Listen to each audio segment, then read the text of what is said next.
Welcome to the Deep Dive. We're here to cut through the noise, get straight to what really matters. Yeah. And today, we're tackling something pretty fundamental in bow hunting. A belief many of us, maybe you too, hold pretty dear. That idea that, more power, a heavier bow, automatically means better penetration, especially through bone. Is it really that simple? We're going deep into Dr. Ed Ashby's 2008 study update, specifically part 3. It's all about arrow penetration, our goal. To unpack what Ashby found about this thing called the heavy bone threshold, and crucially, the role of FOC forward of center. We want to make this stuff clear, practical, actionable for you, whether you've been bow hunting for decades or are just figuring out your first setup. Absolutely. And look, Ashby's research is, well, it's dense. Lots of data, lots of graphs. But we're not trying to make you recite physics formulas. We want to pull out the core insights, the things that directly impact how you set up your bow and arrow, stuff that can genuinely make a difference out there. Okay, let's jump right in. This first point, it really stopped me in my tracks when I first read it.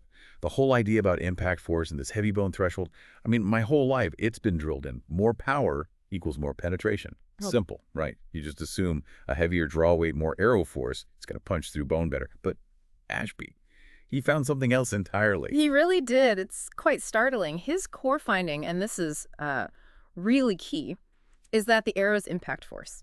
It showed only a slight effect on actually breaching that heavy bone threshold. He laid it out pretty clearly. Look at his graph 10. He compared an 82-pound longbow that's a hefty bow with a 40-pound recurve, and the result. They had an identical 50% bone breaching rate. Identical. Wait, hold on. Identical. Even though one bow has literally double the draw weight, that just doesn't compute initially. How can that be? It's striking, isn't it? And he was careful with the comparison. The arrows were pretty similar, 600 to 725 grains, similar diameter, same 190-grain grizzly broadhead. They all held together, shot from the same distance, same angle, into the thorax. Now, there was a difference in the animals. The 40-pounder was tested on a younger buffalo, ribs about 7-8 mils thick. The 82-pounder, mature bulls, ribs about 18% thicker, so thicker bone and way more power. And still the same 50% success rate at just getting through that bone. Exactly. The threshold held firm. It suggests something other than raw power as the gatekeeper, He dug deeper in graphs 12 and 13, too. He took 2 sets of 620-grain arrows, one set from the 40-pound recurve. It had a high FOC, 31.9%. The other from the 82-pound longbow, lower FOC at 25.3%. Now, the energy difference here was huge. The 82-pound setup hit with a 26% more momentum and over 60% more kinetic energy. Massive difference. Okay, so way more energy hitting the target. That has to make a difference, right? You'd think so. But again, no increase in the bone breaching rate. Still stuck at 50% for both. So the big takeaway here for you listening is this. If your arrow setup is below that heavy bone threshold, just piling on more force, more kinetic energy, it doesn't really move the needle much in terms of initially breaking through that tough bone. Brute force isn't the key to unlocking that first barrier. Okay, wow. That changes things. So if just hitting harder isn't the answer for getting through the bone, this is where it gets really interesting for me. What happens after you breach it? Because, I always figured once you're through, you're golden. Yeah. But Ashby's saying something crucial happens after that impact. And this is where FOC comes in, right? The corner center. Exactly. You've nailed it. That's the pivot point in his findings.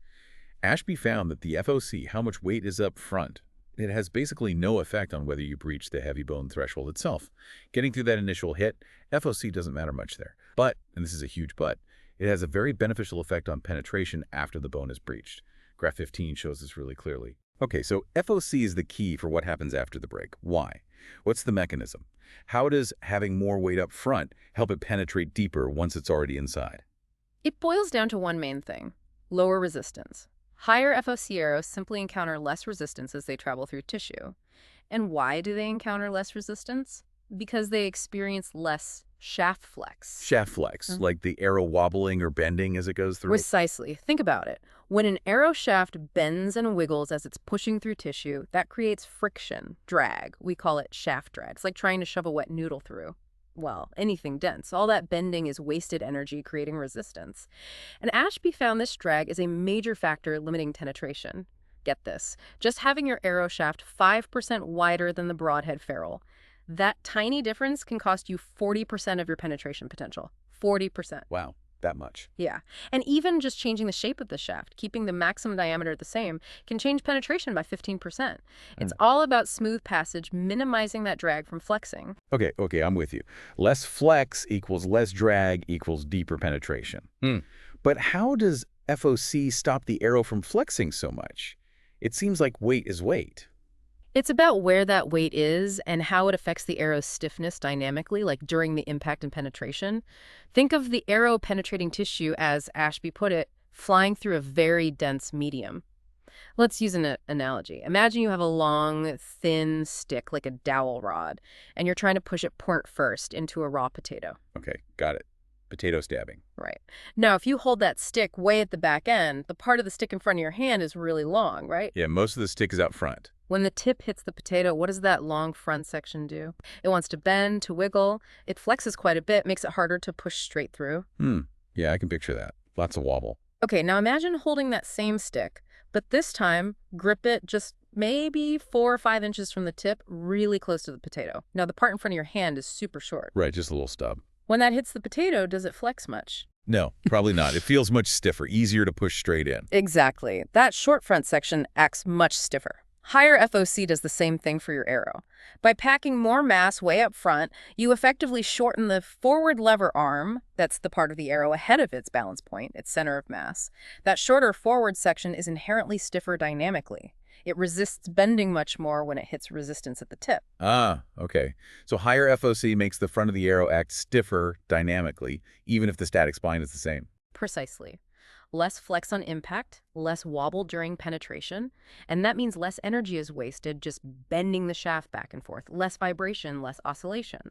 More of the arrow's force stays directed forward, doing useful work penetrating.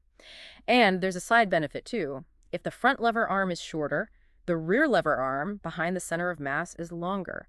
This gives your fletching more leverage to stabilize the arrow faster as it comes off the bow. It recovers from paradox, that initial flexing, quicker, so it arrives at the target straighter, with less oscillation, especially at closer ranges. Ashby actually noted that a standard FOC arrow might penetrate less at, say, 1 yard than at 12 yards. Really? Less penetration up close? Yeah, because at 1 yard, it hasn't had time to fully stabilize. It hits while still oscillating more, wasting energy. At 12 yards, it's flying truer, even though it has slightly less speed, more efficient impact. That's fascinating. So it's not just about the impact itself, but how stable the arrow is during impact and penetration. You got it. Less flex, less oscillation equals more efficient use of force. You know, this idea of efficiency that really stood out to me in Ashby's work, too. It feels like FOC isn't just about stopping wobble, it kind of unlocks this bigger potential, like finding a hidden gear. That's a great way to put it. Arrow efficiency. It's central to penetration. Penetration isn't just about the total force or momentum your arrow carries. It's about the impulse of that force. Impulse is basically the force multiplied by the time it acts, how much useful force you have, and how long can it keep working against resistance. Not all the arrow's initial force is useful, right? Some gets wasted flexing the shaft, vibrating, maybe overcoming poor broadhead design drag. Increasing efficiency means you convert more of that total initial force into useful force, and D, you increase the time that useful force can act before the arrow stops. So you get more useful push, and it pushes for longer. Exactly. And here's the kicker. The gain isn't just additive. It's not like you save 10% wasted force and get 10% more penetration. Because the saved force also increases the time the arrow works, the overall gain in penetration is a mathematical product of those two factors. It compounds. Okay, let's break that down. Ashby had an example, right? Yeah. If we walk through that, I think that really helps make it click. Yeah, it's a simplified illustration, but it makes the point powerfully. Imagine your current arrow setup is, say, 50% efficient overall. Half the force does useful work, half is wasted on flex, drag, whatever. Okay, 50-50. Now, let's say you make one small change. Maybe you increase FOC, maybe you switch to a more efficient broadhead. And this change manages to conserve just 10% of the force that was previously being wasted. So not a huge change, just saving a little bit of that wasted half. Right, a tiny bit. So instead of 50% wasted, now only 45% is wasted. Your arrow's overall efficiency has gone up from 50% to 55%. That's just a 5% increase in efficiency. Okay, seems modest. But here's where the compounding happens. Let's say the tissue resistance is constant. The original 50% efficient arrow uses its useful force for a certain amount of time. Let's call it T. The new 55% efficient arrow, it has more useful force, 55% instead of 50%. And because it's using its force more efficiently, it can act against resistance for a longer time. Let's say 1.1 T, or 10% longer, corresponding to the 10% of wasted force saved relative to the original useful force. When you multiply that slightly higher useful force by that longer time it acts, Ashby's calculations showed the increase in the effective penetration-producing impulse isn't 5% or even 10%. It jumps by 21%. Wow. Okay, wait. So a 5% gain in efficiency gives you a 21% gain in actual penetration power. In this simplified example, yes, that's the power of the compounding effect. Small improvements in how efficiently your arrow uses its energy yield much, much larger gains in its ability to penetrate. It's not linear, it's exponential almost, like compound interest working for your arrow. That is huge. So connecting this back for everyone listening, what this means is tinkering with your arrow's efficiency, especially FOC. That can potentially give you way more bang for your buck in terms of penetration than just, say, struggling to pull 5 more pounds on your bow. That's absolutely the implication. It suggests focusing on optimizing the arrow system itself. FOC, shaft profile, broadhead design, straightness, reducing flex can pay massive dividends. It's about working smarter with the energy you have, not just trying to pile on more raw energy. Amazing. Okay, so let's quickly recap the big takeaways from this deep dive. First, that heavy bone threshold. It's surprisingly resistant to just brute force. More power doesn't automatically mean you'll punch through. Second, FOC doesn't help much with that initial breach, but it's absolutely critical for penetration after the bone breaks, mainly because it reduces shaft flex and drag. Right. Less flex, less wasted energy, smoother passage. And third, this concept of arrow efficiency. Even tiny improvements, like saving a small percentage of wasted energy through better FOC or design, they compound into significantly larger gains in actual penetration because you get more useful force acting for a longer time. Precisely. These aren't just theoretical concepts. They offer really concrete, actionable ways for you, the listener, to think about your setup. Whether you're choosing your first arrows or trying to get better performance for tougher game, understanding FOC and efficiency can really help you build a more effective system. So as we wrap up, here's something Ashby kind of hinted at, talking about potential future research. Something for you to chew on. If optimizing FOC and efficiency below that heavy bone threshold gives such big gains after breaching, how might applying these principles, maybe even pushing into what Ashby called Ultra EFOC, change how you think about every single piece of your arrow, your broadhead choice, your shaft selection, even your fletching? How could maximizing efficiency fundamentally change your setup for your next hunt? Lots to think about there. Thank you for joining us on this deep dive. Until next time, stay curious.